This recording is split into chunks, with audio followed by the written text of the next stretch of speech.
ayoko. Ayan yan, 4 chamber o 5 chamber. Ayan o. I-stop mo lang, tapos picture ano. Ayun. Ang laki. Ang laki ng ano niya. Hindi ba malaki po siya ng anak ko para sa age niya? Pinaano lang yan? Ganyang ano months talaga pinifetal echo eh. Ang pa... Baby. Ay, ang ano, ganyan. Di ba minsan pinifetal echo talaga sila? Ito yung ano atrium. Ito yung ano ventricle. Ay, galing. Kitang-kita.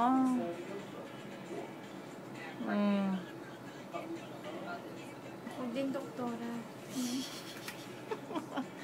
Ito yung aorta. Naka-4D na eh. Sino?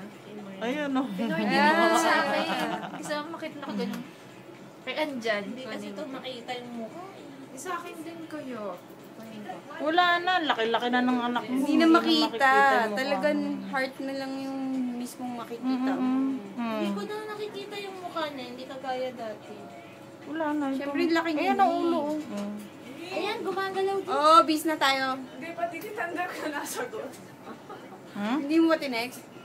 Ay, tinext mo ba? Baby mo eh. Wala na. Siksik Kaya na. hindi na makita mo na yun.